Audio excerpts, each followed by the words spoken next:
एक power loom के कारखाने में जानबूझ के रखी गई है। बुलंद इकबाल का कारखाना है और शान ये कारखाना चलाती है शान फैब्रिक्स के नाम से।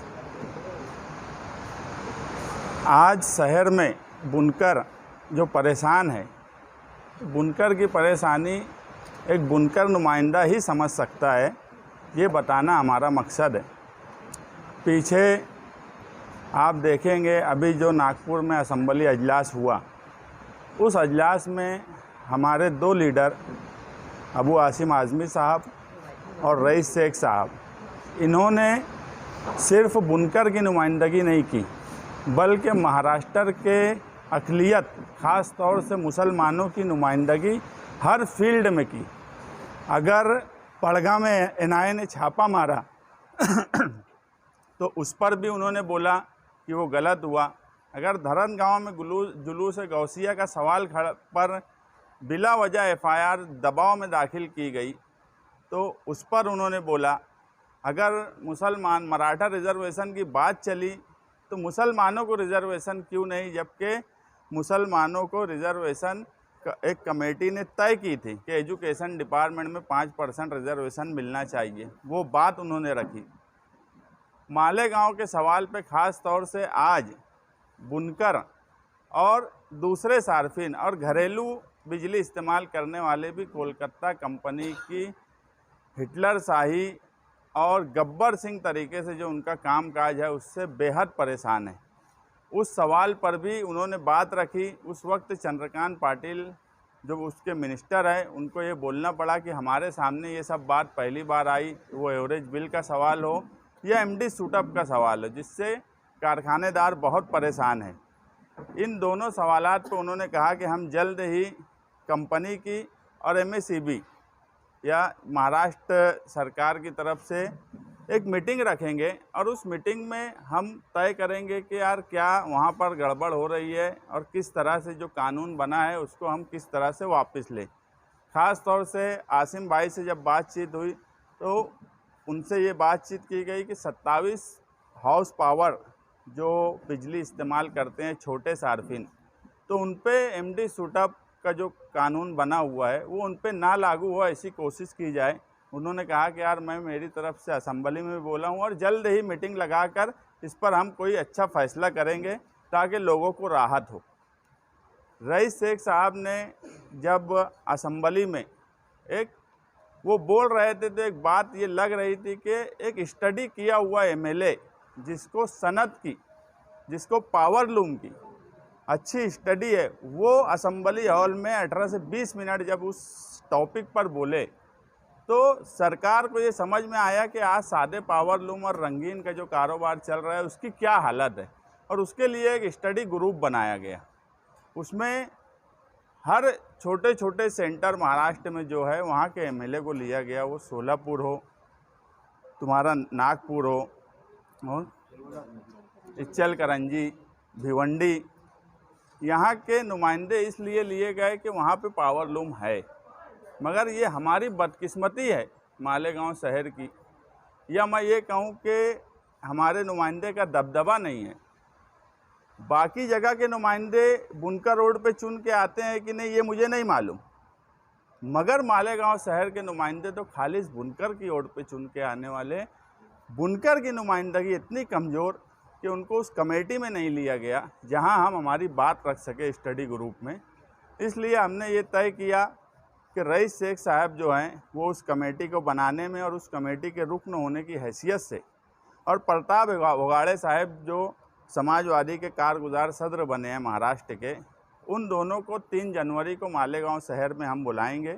और स्टडी ग्रुप के बाकी जो अरकान हैं उनको भी रईस शेख साहब बुलाए कि मैं उनको भी लेके आने की कोशिश करूंगा और वो मालेगांव शहर के पावर लूम कारखाने का दौरा करेंगे, सनतकारों से भी मिलेंगे और रात में बुनकर लॉन्च में 8 बजे से 10 बजे तक एक प्रोग्राम रखा गया है जहां पर बुनकर अपने मसाइल बयान करें। और बिजली का जो ये मसला है जिस पर बुनकर आज सबसे ज़्यादा परेशान है, हमारे जाहिद नदवी मौलाना जो है ये रोज़ आना 7 से 9 समाजवादी ऑफिस आगरा रोड पर बैठते हैं।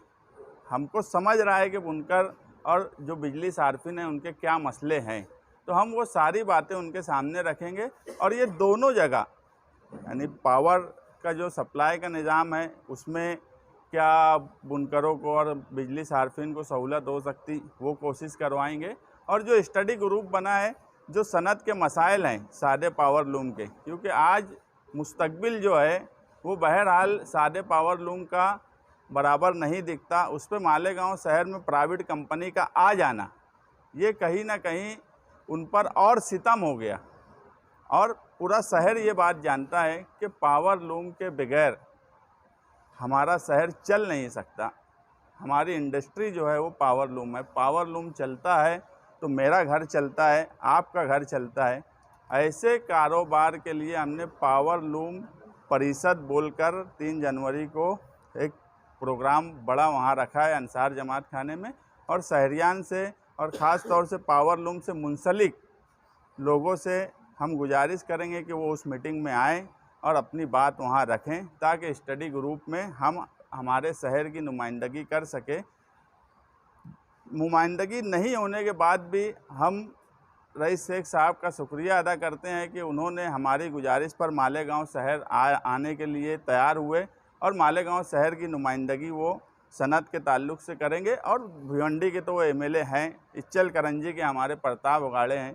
तो कहीं ना कहीं आज समाजवादी पार्टी में जो एमएलए हैं और जो लोग हैं वो इस फील्ड के माहिर लोग हैं।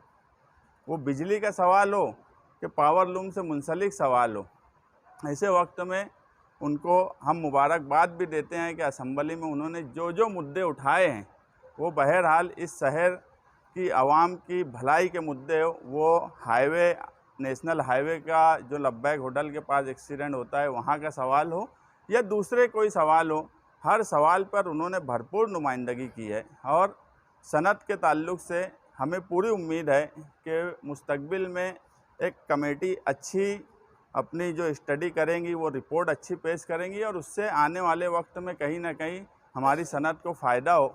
इसी मकसद से हमने आज की प्रेस कॉन्फ्रेंस एक कारखाने में रखी जो शान फैब्रिक्स के नाम से चलता है, कि एक बुनकर और एक सनतकार जो इस फील्ड में काम काज करता है वही बुनकरों की परेशानी समझ सकता है।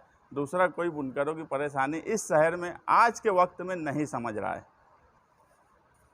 बिल्कुल सच बात है। आप इस बात से अंदाज़ा लगा सकते हो कि मैं एक कारपोरेटर हूँ और अगर मैं कारपोरेशन में किसी इशू पर बोल रहा हूँ, जैसे एक बात मैं अभी बोला कि यार एक ट्रैफिक का सवाल बस स्टेशन के पास का था, उस पर मैं मुसलसल अगर पत्र व्यवहार किया, उस पर बातचीत की, तो जब उसकी सारे डिपार्टमेंट के साथ मीटिंग बुलाना पड़ी तो मुझे बुलाया गया। आज मैं कारपोरेटर नहीं हूँ, मगर उनको ये लगा कि यार इसका इंटरेस्ट है इस सवाल पर, इसलिए मुझे बुलाया गया। सरकार को अगर ये लगता कि इनका इंटरेस्ट है, एक ऐसे शहर जहाँ महाराष्ट्र के सबसे ज़्यादा सादे पावर लूम है, अगर सरकार को ये लगता कि यार उस आदमी का इंटरेस्ट है तो हर हाल में उनको लिया जाता। उनका इंटरेस्ट ही नहीं है। वो कल भी असम्बली अजलास को पिकनिक पॉइंट मानते थे, वो आज भी असम्बली अजलास को पिकनिक पॉइंट ही मानते हैं, जबकि वहाँ पर सनत की नुमाइंदगी होना चाहिए थी। ख़ास तौर से बुनकर जो परेशान हैं उनकी नुमाइंदगी होना चाहिए थी, एक आम आवाम की नुमाइंदगी होना चाहिए थी। मैं ये मानता हूँ कि वो बुनकर ही नहीं है। मालेगांव शहर ने माजी में साथी निहाल अहमद जैसे बेबाक रहनुमा चुना जो जिनकी शुरुआत जिंदगी की पावर लूम से मुंसलिक धंधे से रही, कारोबार से रही। इसलिए अपनी ज़िंदगी में उन्होंने हमेशा पूरी ज़िंदगी उन्होंने बुनकरों को और पावर लूम की सनत को बचाने के लिए कोशिश की, चाहे वो पावर बिल का मसला हो, नए आए हुए टैक्सेस का मसला हो या टेक्सटाइल पर आई हुई आफत का मामला। लेकिन आज के हालात में हमने देखा कि मालेगांव शहर की बुनकर नुमाइंदगी इंतहाई कमज़ोर है। इतनी कमज़ोर है कि मालेगांव शहर जो महाराष्ट्र का सबसे ज़्यादा पावर लूम चलता है, सबसे ज़्यादा सेमी पावर लूम जो सेमी ऑटो पावर लूम है मालेगांव शहर में चलता है। इसके बावजूद भी ऐवान में कोई नुमाइंदगी करने वाला नहीं। लेकिन अल्हम्दुलिल्लाह हम लोगों ने ये महसूस किया कि जब से हमारा ताल्लुक़ हुआ है तो मज़ीद समाजवादी पार्टी के लीडरान से हमने कोशिश करके और उनकी ज़ाती स्टडी की वजह से मुसलसल वो लोग मालेगांव शहर को मसाइल को असम्बली में बयान कर रहे हैं। इसी मामले में जब रईस शेख साहब ने असम्बली में पावर लूम के मसाइल को उठाया तो वहाँ मिनिस्टर को सोचना पड़ा और उन्होंने ये बात मानी कि टेक्सटाइल पॉलिसीज़ में कहीं भी लुप्स है, जिसकी वजह से एक स्टडी ग्रुप बनाया गया जिसमें मुख्तलिफ़ महाराष्ट्र के मुख्तलिफ़ इलाकों में जहाँ तादाद में थोड़े भी पावर लूम होंगे वहाँ के नुमाइंदों को जोड़ा गया। हमारी बदकिस्मती कि मालेगांव शहर में सबसे ज़्यादा सेमी ऑटो लूम होने के बावजूद भी मालेगांव शहर सेंट्रल के नुमाइंदे को उसमें शामिल नहीं किया गया। उनकी दिलचस्पी ना होने की वजह से, उनकी स्टडी ना होने की वजह से और ना उनकी कोशिश रही, जो ऐवान में इतने सालों में हमने देखा कि ना उन्होंने पावर लूम सनत को बचाने के लिए कुछ कहा, ना रोड पर आकर कुछ कहा। इसलिए ये बात हुकूमत को भी समझते होगी, जिनको दिलचस्पी नहीं है उनको शामिल नहीं किया गया।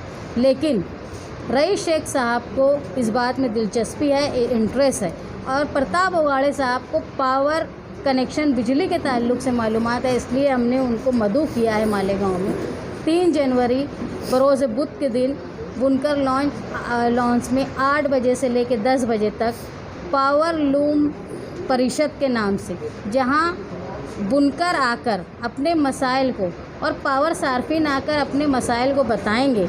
और एक जो स्टडी ग्रुप बना है उनको 30 दिन का मोहलत मिली है गवर्नमेंट से कि 30 दिन में वो अपनी रिपोर्ट जो है वो गवर्नमेंट में सबमिट करे। इसलिए हमने मालेगांव शहर में बुलाया कि सबसे बड़ी तादाद में यहाँ पावर लूम से मुंसलिक लोग हैं और वो अपने जज्बात, अपने ख़याल और अपने सुझाव वो रईस शेख साहब को देंगे ताकि वो जो अहवाल बनाएंगे उसमें मालेगांव की अहम मुश्किलात को भी शामिल करें। यहाँ प्रेस कॉन्फ्रेंस बुलाने का मकसद ये था कि पावर लूम से जो मसाइल है इनको समझने के लिए अपनापन होना चाहिए। पावर लूम से मुंसलिक लोगों से हमारा दिली जज्बात है, हमारे ताल्लुकात है। साथी निहाल अहमद साहब और हमारा आबाई पेशा पावर लूम से जुड़ा रहा है और आइंदा भी हम लोग कोशिश करते रहेंगे कि जिस तरह साहब की रिवायत रही है पावर लूम को बचाने के लिए, क्योंकि अगर पावर लूम चलेगा तो ये शहर चले। प्रेस कॉन्फ्रेंस 3 जनवरी का होने वाला प्रोग्राम, इसके बाद एक नुमाइंदगी ज़रूर होने वाली है कि कुछ लोगों को लेकर जाएंगे, एक मेमोरेंडम लिखेंगे। वो मेमोरेंडम सरकार के किसी मिनिस्टर या सरकारी कोई ऑफिसर के पास दे दिया जाएगा और शहर को ये बताया जाएगा अखबारात में, यूट्यूब चैनल पे कि हो गई नुमाइंदगी। इसे नुमाइंदगी नहीं कहा जाता और यही मुस्तकबिल में नुमाइंदगी करने का तरीका आप लोग खुद देखेंगे, यही होने वाला है। इसके अलावा कोई नुमाइंदगी नहीं होने वाली।